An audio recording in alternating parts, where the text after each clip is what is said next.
Welcome to New Hampshire Unscripted with your host, Ray Dudley. Am I shining through fire? Can you see me? Absolutely. I can see you loud and clear, hear you loud and clear, and see you equally clear. How about myself? How's that coming? Excellent. Well, that is a busy background. It is. My wife and I practice what I think is called on the internet maximalism, which is just basically we fill our house with a bunch of little trinkets and stuff. And it's not for everybody, but it's definitely for us. It's just all the little nerdy things that we've enjoyed growing up. Are those creatures from different games, like so all Dragons? of these Yep. up here, this is all Dragon Ball, which is it's an anime that I watched growing up, and these are all characters. They're all amiibos from the Super Smash Brothers games. So it's all Nintendo characters and stuff like that. And then this is Bob's Burgers, and I don't know what else my wife had. This is all her stuff, band merch and things like that. So This looks cool. thank you, appreciate that. Yeah, man. So thank you, first of all, for doing this. You're very welcome. Anytime. I really do appreciate it, and I know Aaron will too. Yeah, Aaron, I attribute this whole experience to Aaron. Obviously, he's the one who set it up, but I'm very thankful to him for even inviting me to do this. So yeah, but we can get into that in the actual. Indeed, we will. Yes. So let's freewheel a little bit here, and as much as I do want to get into the 7-day plays, I really would like to know first of all about you. Okay. So can you tell me a little bit about your background? This is the first time I've met you, was there. Yeah. And so you're fairly new to me. Where are you from, and how did you get involved in theater, and what's going on here? All good questions, and I listened to some of your other podcasts today, just so I could prep for this a little bit. So I had an idea that this was coming.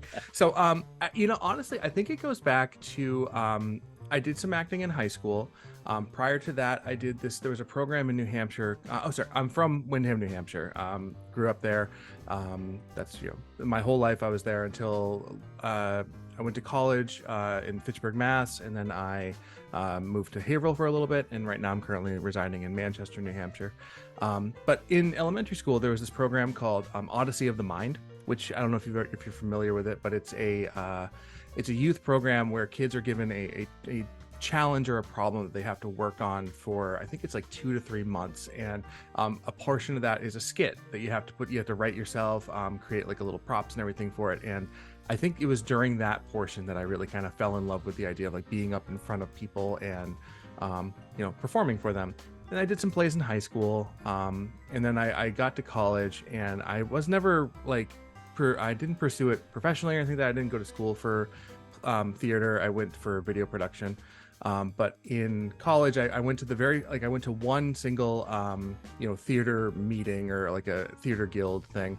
And everyone there was really intense and really into it. And I was like, I think I'm going to take a step back and just focus on the video production side of things for now. But when I got out of college, Windham Actors Guild was, I believe they were just starting up. And they had already done, this was in 2011, 2012, I think. And they had done Windham on Broadway.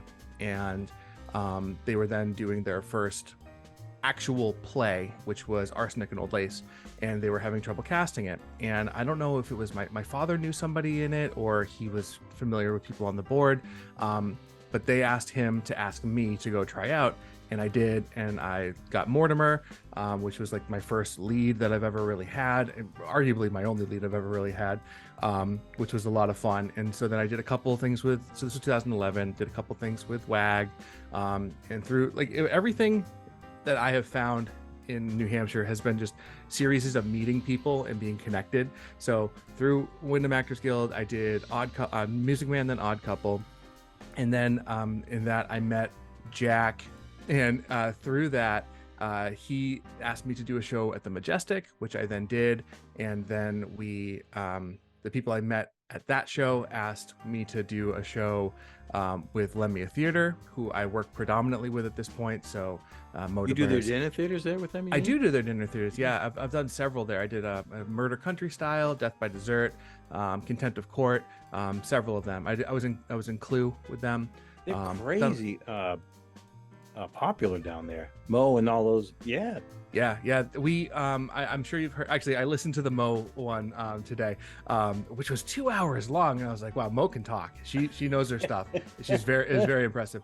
But we do the Tupelo shows there, which is it's like a dream venue to be in. Like you get your own backstages, and then you're on a stage performing for 400 to 500 people if we sell it out, which they do very often. Yeah. And it's just a lot of fun. Like I don't normally like audience interaction in terms of like going out pre-show as your character, and a lot of dinner theater does that. But at Tupelo, I love it because there's just so many people, and that energy is just electric, and it's a lot of fun. They still do a lot of the Italian ones. I did one. Death by Dessert was an Italian one. Okay. And they've done a couple others. I think I haven't been in every single one. Yeah.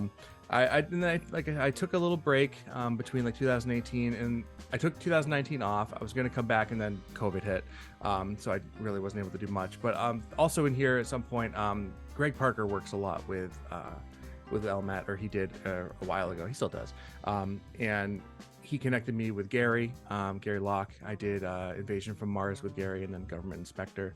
And Government Inspector, we're all leading this as a timeline. Government Inspector, I worked opposite of Aaron. And it was after that Aaron invited me to the 7-day plays, which has been, awesome. So that is kind of like a rough my timeline. friend. Very well connected. I try.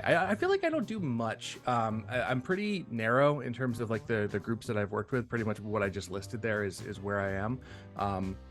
And I really want to start branching out more. So like doing the 7 days plays was great. And then also like Government Inspector, like I'm just meeting a whole bunch of new people. And this is a really fun time for that, I found. So you really didn't do anything even up through college, theater-wise. Correct. So this is all, when did you get out of college? May I ask? I graduated in 09, 010. Technically, I walked in 09, but I didn't get my diploma until 010 just because of the way credits worked out and whatnot. So around there. And then I started up again. I really, in 2011 with WAG a little bit, but I've really only done 1 or 2 shows a year since then. So it's pretty slow. I know some people are just like workhorses and they just don't stop. And I have a massive amount of respect. That's not a workhorse. That's an addiction. Yeah, fair enough. It's a good point.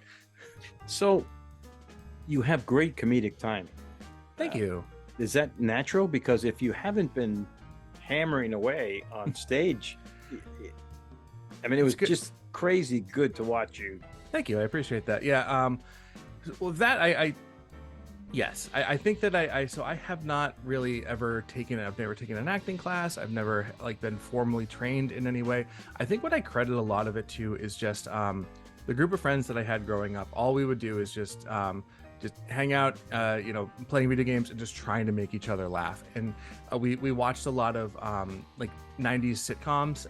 So like it was really into like that 70s show and shows around that area. And like I've found talking to my wife, apparently I've emulated a lot of those styles of deliveries and whatnot. And I don't know if this is like a common thought, but the way I view like most sitcoms and TVs is they're just like 20-minute plays that are being put on weekly for people. And that's kind of like the attitude that I bring to a lot of my performances and, the energy that I like to bring. So like I said, never really been officially trained or anything. So it's just a matter of, I don't know, making jokes, and it's fun. It shows on stage. You're very animated. You're very big. No, I don't mean physically. I mean, well, that too, and that's okay. I'm not going there. It's okay. No, but like that's something where like it's something that I'm aware of, and it's almost like a not a stereotype that I can play into, but I am pretty limber. I can move around. I'm not afraid to roll on the ground or whatnot. And Apparently not. I think there's like a I fought a teddy bear. I think there's a dichotomy and lost. I might add. Yeah, twice. That thing beat me up twice. It's 2 different people. Having like the dichotomy of seeing like a relatively larger person to be that physical is, I think, unique and fun. And I was doing a show called Contempt of Court with Lemia Theater, and this is like the best compliment I've ever received. we were in it. I play a character who gets progressively drunk throughout the thing, and so I'm just falling down and I'm moving around and I'm just like kind of in my own little world. And at the end, somebody came up to me and said, "I watched Chris Farley be reincarnated on stage tonight." And I was just like, that is way too much high of praise, but it made me feel really good. Praise. And I have carried it with me forever. So yeah, badge of honor, baby. Badge Absolutely. of honor. You said you majored in video, is that correct? Yeah, I majored in film production, so with an emphasis on the behind the scenes stuff. So directing, editing, a little bit of like lighting and cinematography, very light on that. Not to the point where I want to try and light any sort of play productions, but yeah, I would act occasionally if we needed, because we needed people in our little group to do the acting. But nothing elaborate in terms of acting. So yes. you would you consider yourself a video geek? Are you do you do editing and all that? I do actually for my job. So I work for a medical manufacturing company and a medical device manufacturing company, and I am their e-learning developer. So I do a lot with product breakdowns, how things work, and I'm constantly shooting videos for those and then editing them so we can have customer facing. I sound like I'm talking, I don't like this. I'm talking corporate speak. It's okay. But it's a lot of video editing and a lot of fun stuff like that. So it's nice. It's really cool to be using my degree because a lot of the people I went to school with are either in LA doing like cutting trailers. I know a couple people who are doing like cinematography out there, but a lot of it is just people who are like, they tried it and then it didn't work out for them. So I'm happy that I'm using my degree, even if it's not like, the goal was to get to LA and make movies, but I'm very happy with being back home. And passion wise, where's your passion lie here? Are you passionately an actor, or do you just like the mechanical stuff? Where you lie there? Absolutely. Right now it's definitely acting. I'm always I've written a couple of like short screenplays and things like that, so I always like that part of the creative process. I enjoy time out. Yes. Did you just drop on me that you've written a couple of screenplays? No, shorts, not screenplays. Shorts. I've never written a full screenplay, just like short, like 10-minute things, like nothing that's, and I've done a couple, this is kind of in the 7-day plays. I've done a couple in college. We called them 5-day film festivals. And I've done a couple of those actually, or this was about 10 years ago, but I did a few in Massachusetts. I don't remember the name of the company that they were with, but so I've done things like that, and you have to write really quickly for those as well. So I've done small things with that, but that's kind of where my passion is that creative side. I really like coming up with ideas and working out those problems of like, what does the character do next and all that fun stuff. But in terms of like me being seen, it's definitely been the acting recently. So okay, so we've gone from film and acting now to writing and acting. Do you have a preference there? Do you sound like you really enjoy writing?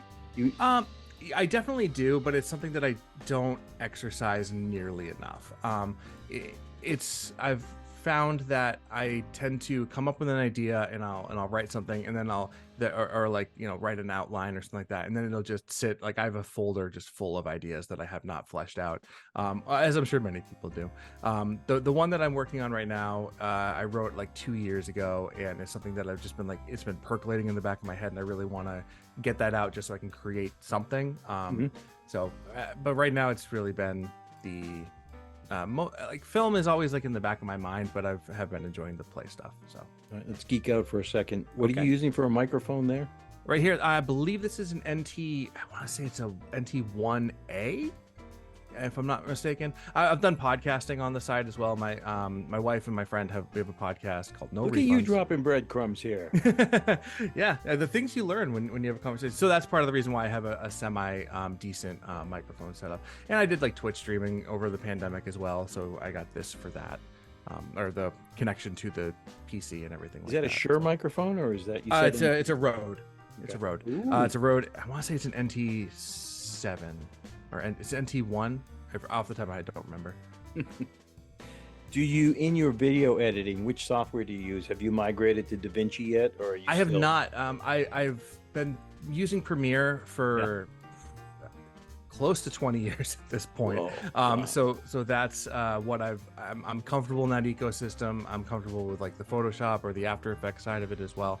And so I just have stayed in there. I understand DaVinci's free though, or if I'm not mistaken, they have a huge free version. Huge. Yeah, I really need to, at some point I need to like take like a week and just sit there and like work on that, because I think that would probably, you know, anything free is always a good idea. I was using like GIMP for a little while there, like the free version of Photoshop, and I never really mess around with it. I know Blender also exists, and there's a bunch of really cool options out there. So okay. All right, so thank you for all that. You're welcome. Anytime. So you bump into Aaron somewhere in this. We literally bumped into each other multiple times during the show. I don't know if you caught Government Inspector, but there was a lot of. I was pretty sure I did see it. It was at the Hatbox, right? Yeah, it was at the Hatbox. We were Bob Chinsky and Dob Chinsky, and we were rolling all over each other constantly on that. And one of our signature moves was just pressing our two bellies together and just I don't know, just being goofy for the audience, and it worked out pretty well. We got a lot of laughs. So you get invited to the 7-day. Here we are migrating now. Yeah. You get invited to the 7-day plays, and you had the closest thing you had done to that before was a 5-day film. Is that what you said? Yeah, 5-day film festival. So very similar in structure to this, where it's you're given a prompt, we were given a genre and a character that you had to use for those. So then you have 5 days to write, shoot, edit, and deliver a film. So very similar idea to this in style.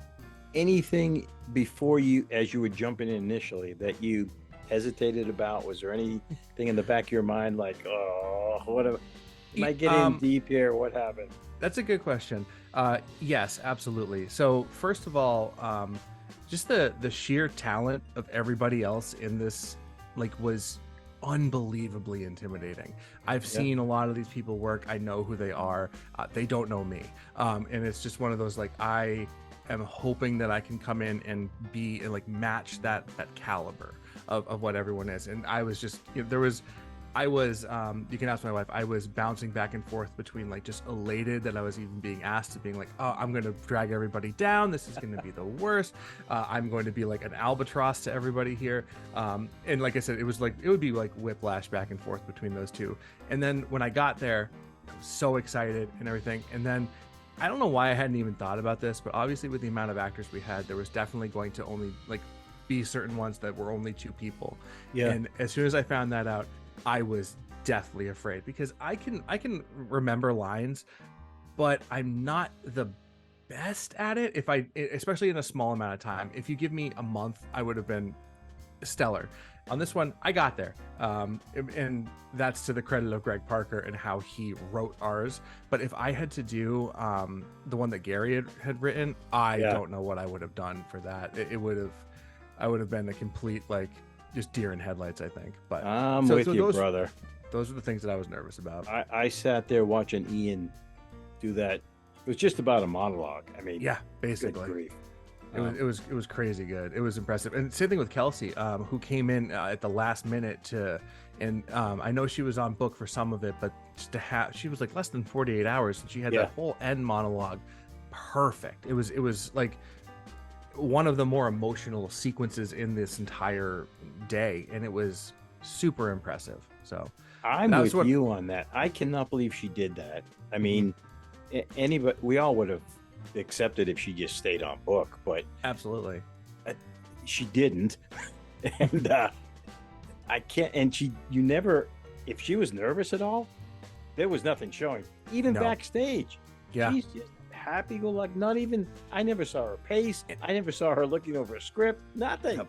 And that's what I mean by when I'm talking about just the caliber of the people that Aaron handpicked, basically. I know Kelsey wasn't a part of the original group, but I think that was because she was running up really close with her last show, She Kills Monsters. So she wanted to take a little bit of a break. That's what she was saying.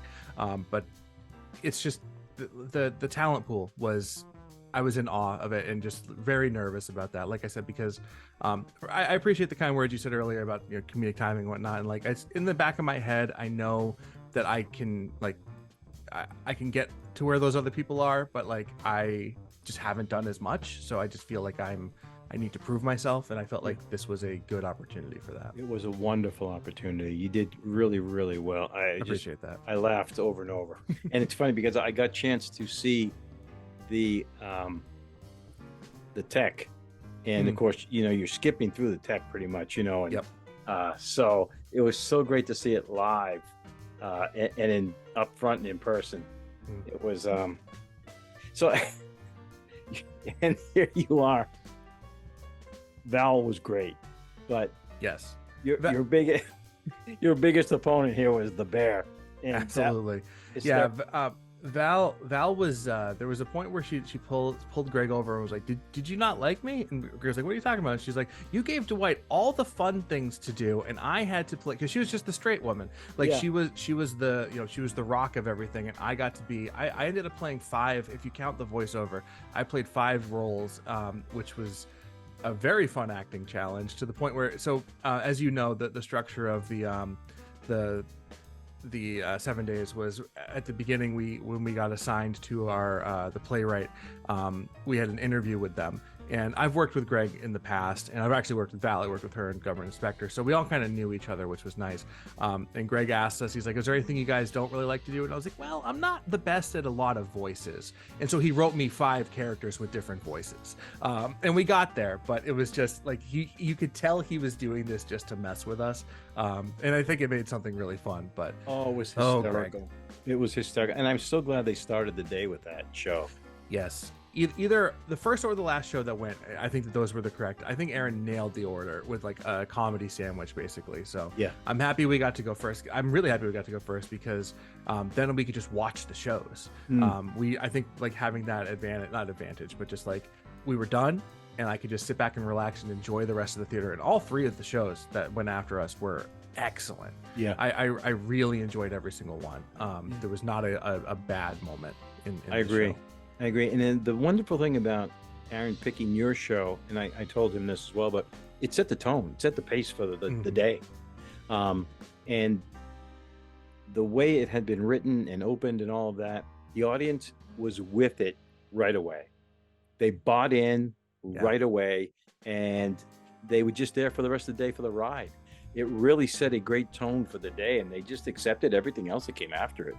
When you're opening up on just a bear with a cigarette hanging out of his mouth, that is just an absurdist image that you're like, all right, this is what we're in for with the 7-day plays. Yeah, and then once the voiceover started, it was done. It was sold. To the point where people were. I was talking to my mom afterwards, and she was like, I didn't even know that was you until after, and like I had to tell her that it was me. Like, people did not recognize that it was me, which is interesting and funny. So I don't know. Little anecdote. Day one is the day that there's no scripts yet. We don't even know anything about props. We don't know. I didn't know you, and I knew a couple of other people there. We all show up. As you look around the room, I mean, the actors literally were picked by playing cards. Yeah, can't get more random than that. That part was the part that I felt the safest, but at the same time I was really nervous. So like I said, I did not want to do a 2-person one, and we get there, and Val was automatically sorted into a 2-person one just based on her time slot, and then Ian picked first, I believe, and Ian got one of the 2 people plays. And so in my mind, I'm like, my odds are amazing. There's no way that I'm going to end up in a 2-person show. I picked third, and I picked that red card, and I was like, all right, here we go. This is it. So like that was a moment where I was just like, oh no, what is going to happen? But then when we got to the prop portion and Greg picked the bear, oof, that it was like a weight was lifted off my shoulders. Did you talk to him at all about, because obviously for anybody who is listening doesn't know, the prop table was just unveiled at like the last minute so that nobody had any preconceived ideas. Did you talk to him at all about choosing the bear? Nope. Not at all. It was he walked up there, and I think he knew right away. Is that because he picked with confidence, and he even said when he picked it, he's like, now I'm writing for 3 people. So I think that he had an idea that was what he wanted to do as soon as he saw the bear. But I didn't talk to him about it. He did say that he was thinking about doing a noir, like coming into it. So I know that much was as pre-planned as you can get with coming into this, but a genre is not like a set in stone plan. So yeah. So you get paired up with Val, which you said you had worked with her before. Yeah, I had worked with her a couple months earlier. So you were very comfortable at that point. That a little bit of relief settling in. Absolutely. And now you know you're with Greg. There's still no play written at this point. So each of us had gone through, I assume, because I know we did on ours, an interview kind of. So how did Greg handle that interview with you guys? I think he handled it very, because he was familiar with us, I think it was a very loose and informal version, because it was just really like asking us questions in terms of like, is there any like aversions, like food or things like that we would not want, just in case it comes up. And then like if we had any special like skills or things that we enjoyed doing. So like I said no voices, and I ended up with voices. But it was really like, I've known Greg at this point for coming up on a decade, I would say, maybe like 8 years. I've worked with him for a while, so I think that he knows me pretty well. He's directed me before, so I think that there was a lot of like, he wrote to my strengths. So there was, the interview itself was pretty quick, even though we were one of the last ones out. I know Gary was out of there pretty quick. Yeah. But yeah, Peter didn't hang around long either. Yeah. So I don't know, how did your interview go? Was it similar? So Peter is very cerebral. He's worked with Kapow a lot, and he's very, very cerebral as opposed to me. And it was really, the interview as opposed to the end result is just fascinating, because he interviewed us, asked us questions. What do we like to do? What do we like? Because Deirdre and I had worked with each other. Jen and I had worked with each other. And he asked each of us individually, what do we like? What do we do? And he took it, and he was very upbeat, very happy, and then we get his script, and Deirdre's giving birth to a hat, and there's all these. That's as cerebral as it gets, really.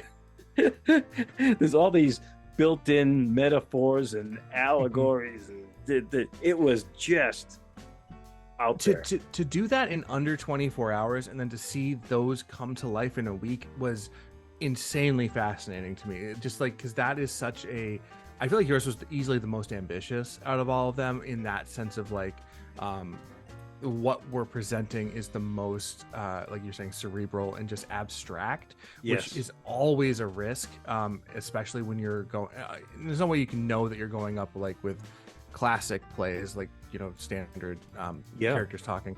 But it was really, really cool to see how it works. And my wife and I keep on bringing her up, but apologies. We're currently expecting actually our first child. So yours affected me on a much more raw and emotional level, just in terms of like bringing all of my current fears up to the surface, and like, oh no, this is not what I want to be watching right now. But it ends with like, there's like there's hope in there as well. But that was a rough one for me to watch, but it was really good. It was so I don't want to say deep, but we literally up to the last day were still peeling layers of things that he had buried in there.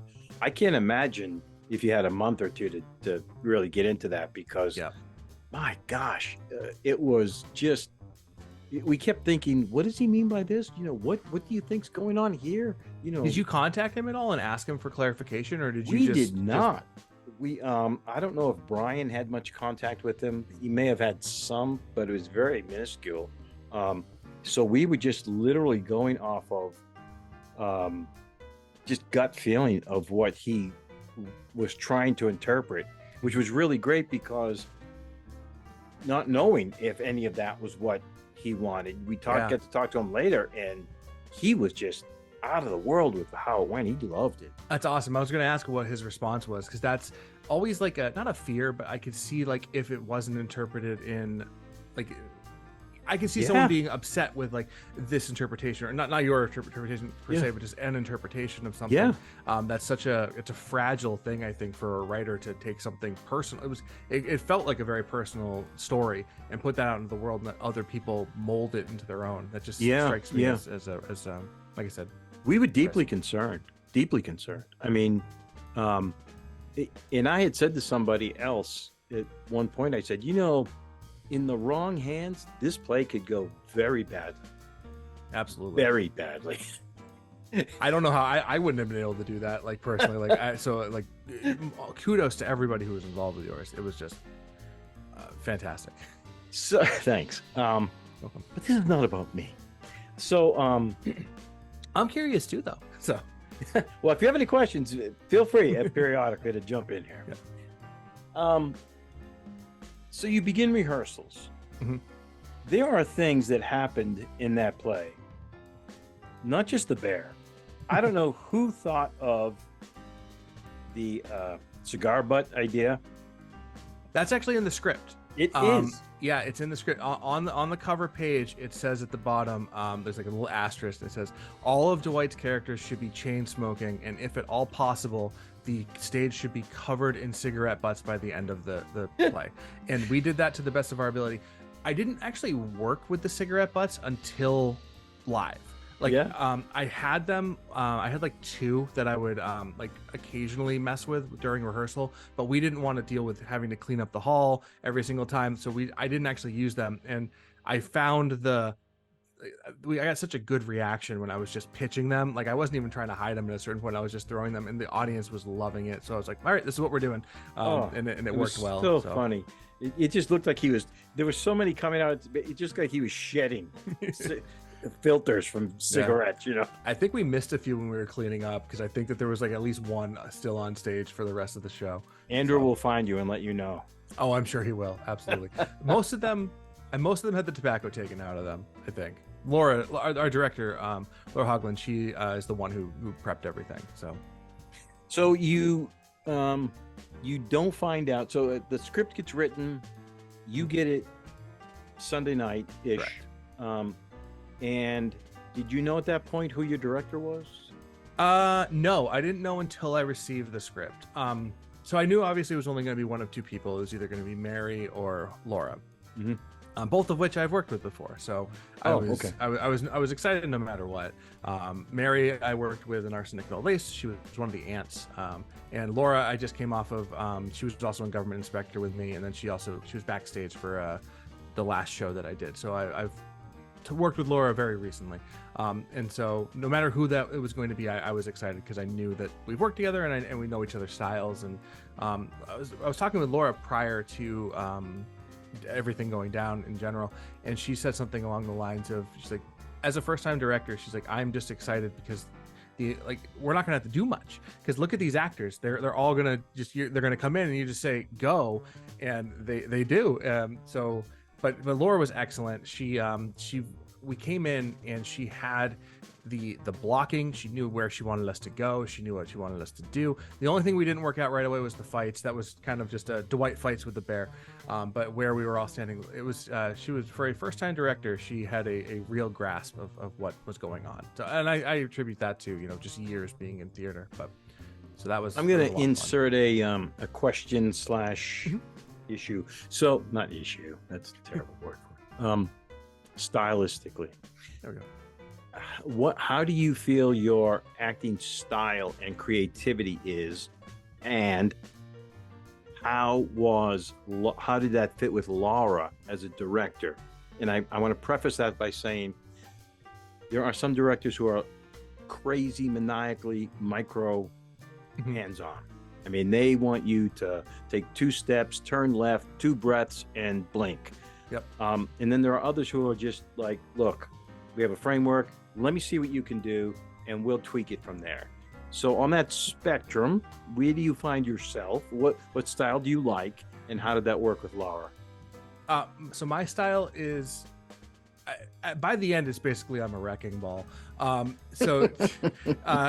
I try to learn the script as well as possible and get that, a solid core of that. And then once the script is out of my hand, I really like to tweak things or add things or like mess with the delivery, or I'll occasionally add like a under the breath line or something like that. Things that I, in my own mind, are punching it up or whatnot. And Laura, Laura worked with me in Clue actually as well. And so there was a lot of leeway for that type of like freewheeling stuff. There was many times I've actually sat next or been on stage next to Laura and just having those like little side conversations that, you know, actors do to fill time, or so it looks like you're still engaged.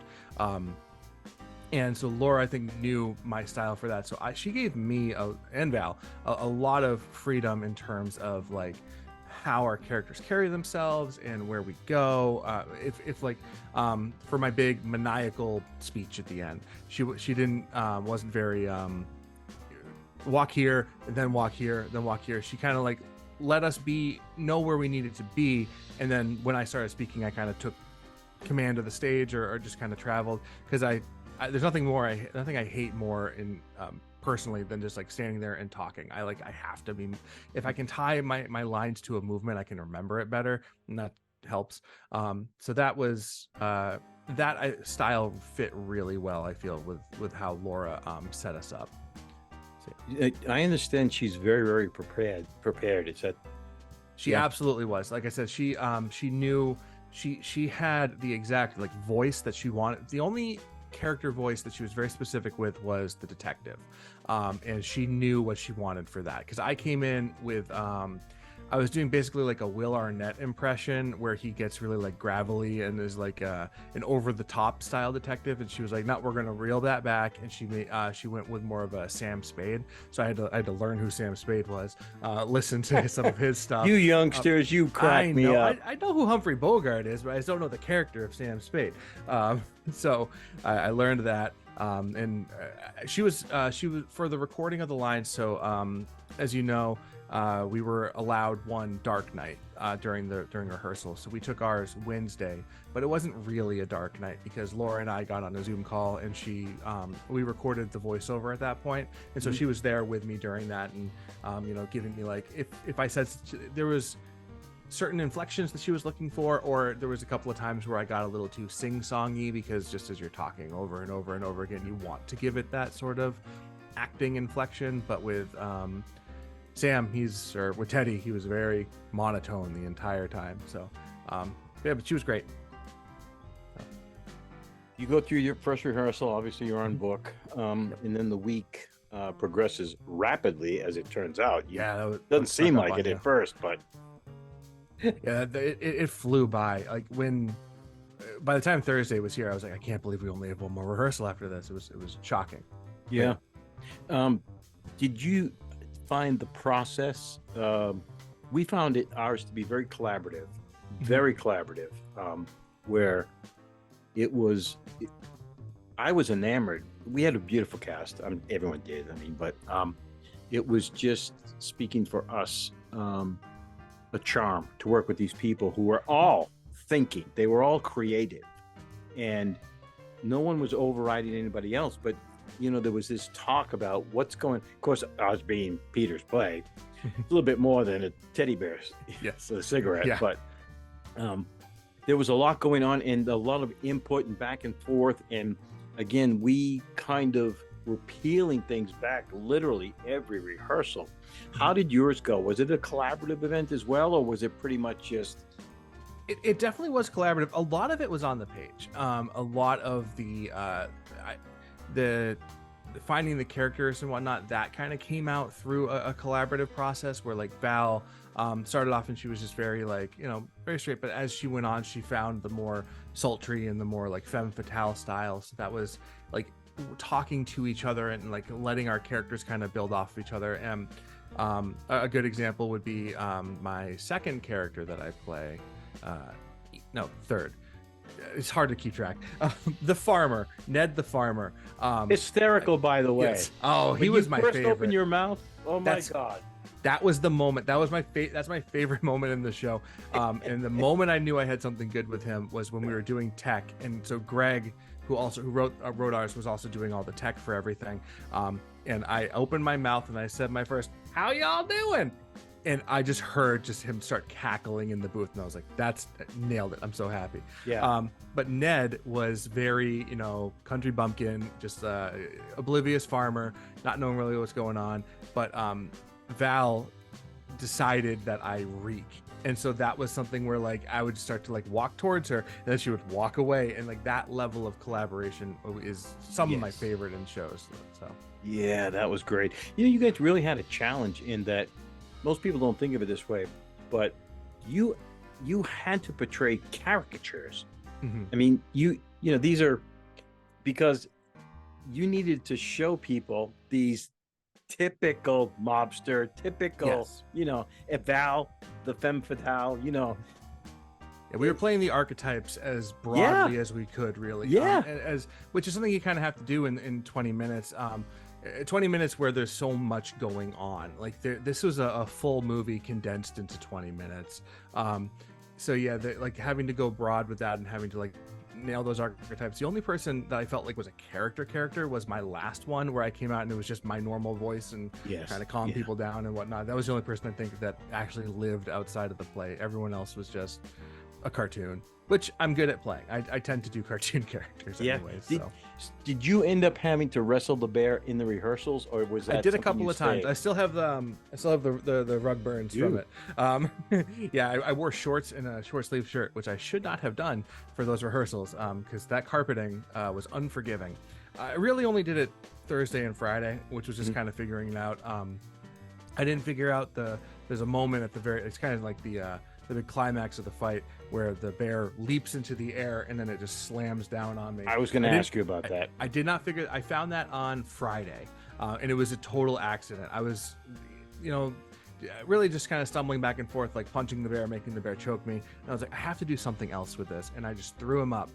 And he is just weighted perfectly where he goes up and then his butt just is the first thing that comes down. And I threw him up and I was like, if I just stand under him, and it just down like a sack of flour. It was so pro wrestling. It was so cool. I could see him coming off the ropes. I thought, that is brilliant. That's what it felt like. Yeah.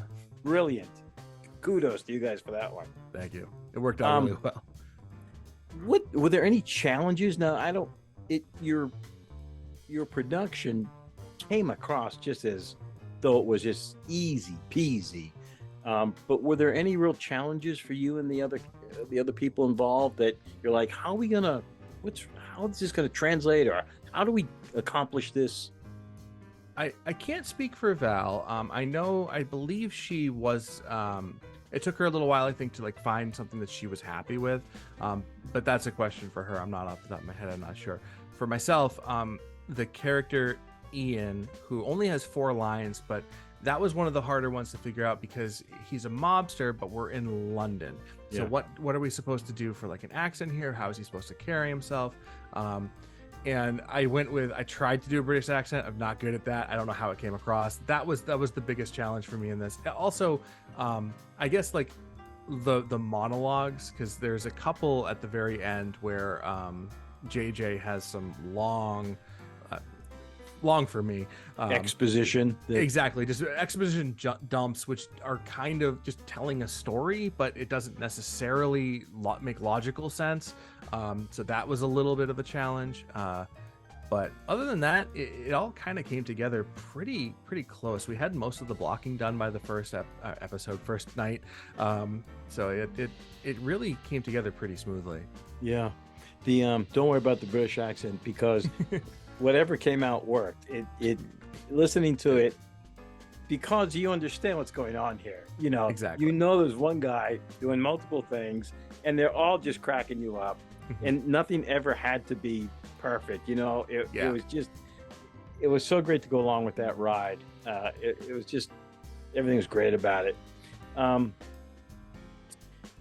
What was the audience react? Did you get feedback from the audience after the show? The only feedback I had, so I had a couple friends who went, and as much as I can trust them, because obviously they're going to be really kind and nice, but they really, really enjoyed it. They liked everything. There was really no dull moment for them, from what I could gather. But I got just really positive feedback. Nothing didn't work. Everything was very smooth and good. And audience feedback, I could hear the laughter when I was out there, so I was like, I think we're doing pretty good, which is nice, because there are sometimes the nerve-wracking thing obviously is we only have one shot at this, and that I think was like an added level of pressure. But as soon as the audience started laughing and they were all there, they wanted this experience, they were there for the ride, that was just like a weight lifted off my shoulders when I heard that first like wave of laughter, which I rode to the very end. That came, it lights up. It did, exactly. That's when I was like, okay, we got this. I was still like, there's still that like pre-nerve jitter you get before you take that first step out there, but it melted away pretty quickly, and it was just a blur. Like by the time I stepped out, and then the next thing I knew, I was stepping off. Like this was it was just such a quick experience, but so mumuch fun. Were you nervous at all beforehand? Because it didn't show. Absolutely. You were. Yeah? Absolutely. I was. Yeah, I just standing backstage, just kind of waiting, because there was like three spots that were a little sticky for me. Like I either like reversed the lines, or, which is not a big deal obviously, but like I like sometimes like dropped a few, or like there was like 2 or 3 just like word patterns that the way that Greg wrote them just are the plays on standard things. Like there was join me and together we will rule the criminal empire with a fist as hard as iron, like with an iron fist, but he had to elaborate and shift it. So like in my mind there's always that like, don't screw this up, and I didn't. I think I got it all, but yes, I was very nervous, especially like I said, with it only going up once, and there's only one other person out there. It's like me and Val, with most shows you have a month to 3 months depending on how quick it is, and by that point everybody kind of knows the show. So if you get into trouble or whatnot, you can save, like you can kind of tag in and like throw someone a cue or whatnot. With the truncated rehearsals, there really wasn't that chance for me to get to know Val's part that well, and like there was a couple times in rehearsal where we were just kind of standing there, and like she had either dropped a line or I had dropped a line, and like we kind of look at each other and it's just like, I can't help you, I don't know it right now. So that's what I was really nervous about, was if we got into a sticky place like that. Although I'm sure there had been a little bit more forgiveness from the audience, like because they understand what the process was, but still in the back of my mind, I'm like, I want it to go perfect. Yeah, I think the audience really appreciated what the end result was for all of the shows. You know what I mean? And I think they were very forgiving. They came along for the ride. They were very gracious. Nobody goofed up. I mean, there was no major flub anywhere or anything. I mean, the whole day, as far as I could tell, was just rocking from the beginning to the end. Absolutely. It was just like watching, people, it felt like at the top of their craft, just putting on like a clinic as to like what these types of different genres even can be. And it was just a joy to be a part of. I said the same thing. People at the top of their game.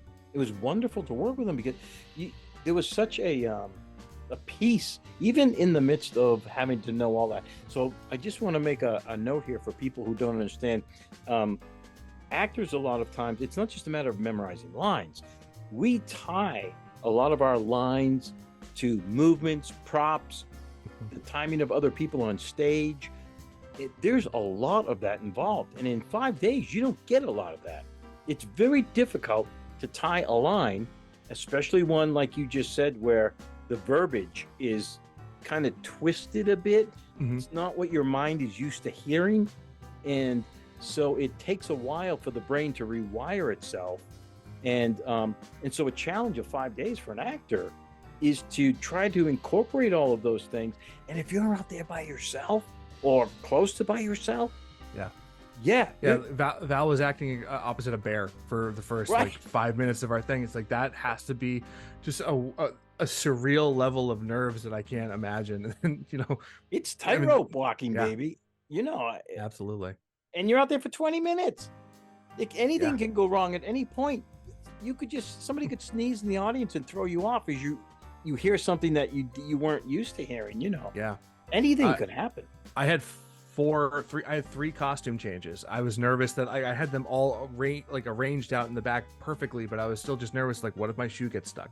What if I can't get my coat on in time, and like I missed the cue? Because our cues are tied to, like, we have no leeway in the sense of there's a voiceover.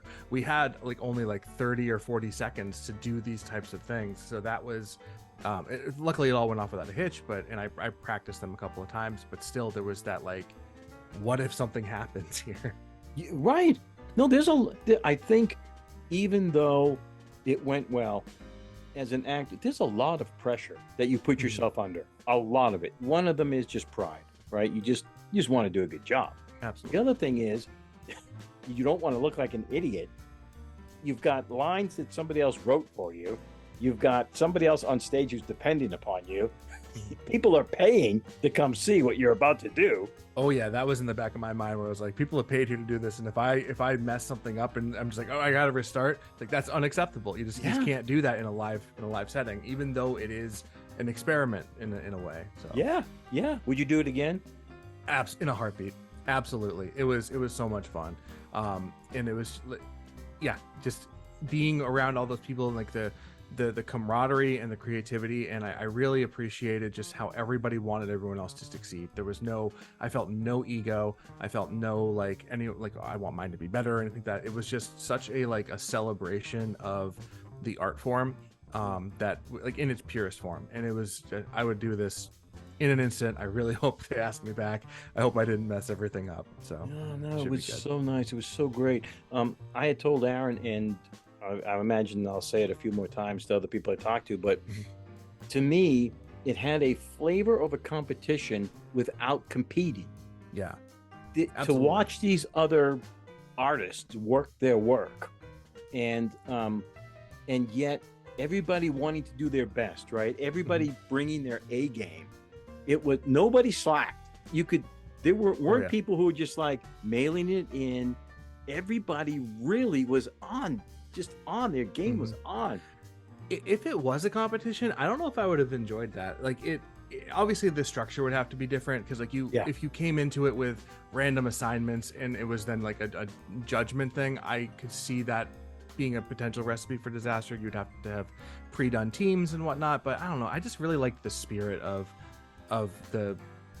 what it was. I think that making it into a competition, there is a avenue for that, but I really liked the format for this, and just kind of like, it was more of an exercise and a challenge than a competition. So. Yeah. It's interesting. So you went first and were able to watch the other three. I went third, so I got to watch the first two and the last. And it was really cool as an actor, as a fellow actor, to watch what people were doing, their creativity, and then it helped a lot. Although it did add pressure. That's what I would be nervous about, was the pressure. Like, I'm sure the momentum is going great, but the pressure of being like, everyone else has done well and they have not messed up. Now I have to go out there and do this. Oh, I would not have wanted to go on last. Yeah, and of course, ours was heavy too, at points. And it was very difficult knowing I choked up a couple of times started the night. So. Yeah, no pressure there. Was there anything that you would change or add, or did you like it just as it was? That's a good question. So I responded to the survey today, and I had to put on my thinking cap for that one. I think there's a couple of things I might have changed. One of which would have been kind of what we've been talking about, how we got to watch each other.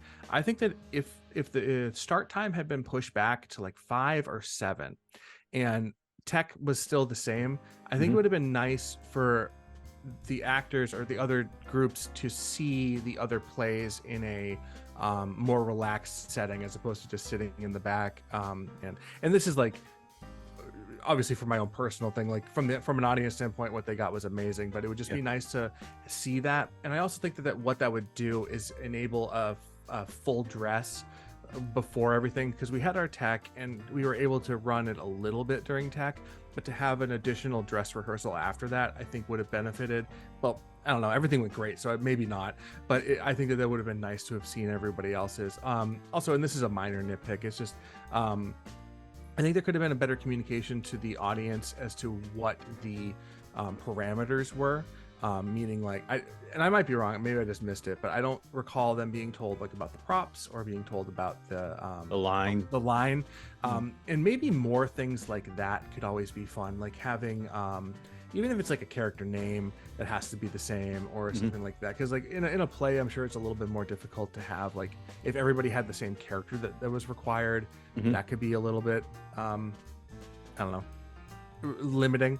But I think that more of that type of randomness, like a genre or maybe 2 lines or whatever, because the line thing, even I forgot about it, and I don't remember it being said at all. I couldn't tell you what it was off the top of my head. So that's something that I think that like more communication and that type of stuff. But other than that, everything else just worked out excellent. Yeah. I did say that I had the later time slot for rehearsing, and by Friday it was getting a little tiring. Just it was a little bit much, and not that I'm a night owl in general, but still just being like coming home and then having to leave for 8 o'clock and then coming home at like 10 just felt wonky. But that's not much. Would you rather swap them out? How would you work that, you think, yourself? It's a good question. I don't think there's a good answer to that, because I understand that people have limitations and some people can't do things until later. So like having it be set like that makes sense. And there's no real way to fix that without making it go longer than 7 days, which then defeats the purpose. So I think that that's just a limitation of the format. And I don't think there's much you can do about it. It's just like something to note. Even then, like having like a one dark night was definitely appreciated. So yeah, I told Aaron 7 days was perfect. If it went longer, by the end of the 7th day, I was done. I was ready for, I mean, not that everything was perfect or whatever, but mentally I was just done. And maybe it's just because of the format again itself, but that was like just the perfect time frame as far as I was peaking, kind of. Sort of. Absolutely, yeah. Anything longer would have been, either like exhausting or then like defeats the purpose of the format. Like the idea of it being only 7 days is a fun limiting challenge, and anything shorter than that, I don't know how they would make that work with real life schedules. So I think I've pretty much milked the 7 day plays thing. What's on your schedule? What's coming up? What do you got things planned? As of right now, nothing.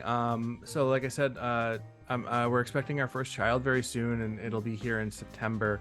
So as of right now, I don't have anything else lined up, and I feel like I'm not going to be able to do anything for a while. No, not a while, but for a good portion of time. Honestly, at this point, and it feels weird saying this in May, but I feel like the next thing I might do is the next round of 7 day plays. I believe that they're targeting April. That's what I heard. I think it's on the Hatbox schedule. So I think we can talk about that. Yeah, I think they already released it.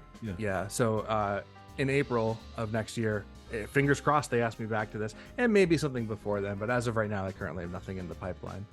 Dang, how about yourself? Man. Do you have anything lined up? It rains and then it pours and then there's this drought. But so I'm entering the rainy season here. Oh, nice. I have a commercial next week I'm doing. Oh, awesome. Yeah, and then I have going up to Gene's Playhouse for a couple of shows up there for the summer, and then I'll be involved in their Halloween thing, and then I'll be involved with their Christmas Carol. Oh, wow. Yeah, and God only knows what else. But there was a whole section of this year where I kept thinking, man, what am I doing with myself here? What am I done? Am I over? What the heck? Clearly not. You're entering a new renaissance. I took Aaron up on his offer because I needed to do something. I was getting itchy, man. I gotta get out of the house. Well, that's great. I'll have to come catch you in something. I don't know if I've ever seen you in anything. Like we both said, this is our first time properly meeting. So yeah, that'd be nice. Yeah, I agree. I wouldn't mind working with you, man. You've got some great chops in it. Your timing is just perfect. I loved it. Well, I appreciate you spending this hour with me. I really do. I'm glad to do it. I saw that when you mentioned it backstage, I was like, yes, I want to do this because I have a lot to say, and I'm just like decompressing, and I just loved it. This was so much fun. I would love to have this continue and just keep on going forward. So yeah, I loved it. I really did love it. I mean, I told Aaron, and I mean it sincerely from my heart. I really I accepted it early on because he asked me as a friend, and I said, yeah, sure, of course, you're a friend. Why wouldn't I do it? But then at the end, I thought, dude, this is just a great thing to do. I loved everybody. I loved the way it went. I loved the process. And I was proud and honored to be a part of it. Rather than just say, yeah, I did it because someone asked me. But it turned out to be way more than I thought. Same. Yeah. Like I feel super lucky to have done a show. Like it just felt like kismet or just random happenstance that I ended up in a show with Aaron, and then like it just led to this that I don't know, felt like it feels like I know I was saying taking a break, but it feels like it's going to be like a big jumping off point just for like the people that I've met and know now, and just I don't know, it just built even more of a community, I feel. Yeah, which is awesome. You know, and when you look back, and I won't drag this out here, but there were so many in something like this. There are so many potential minefields or places where it could go awry. You could get a very poor director, a terrible script, the actors who you think are good all of a sudden don't show up or whatever. But there was none of that. There was none of that. Absolutely. Yeah. It was incredible from start to finish. So kudos to Aaron, man. I'll tell you. Absolutely. All right, brother. All right, great. Well, thank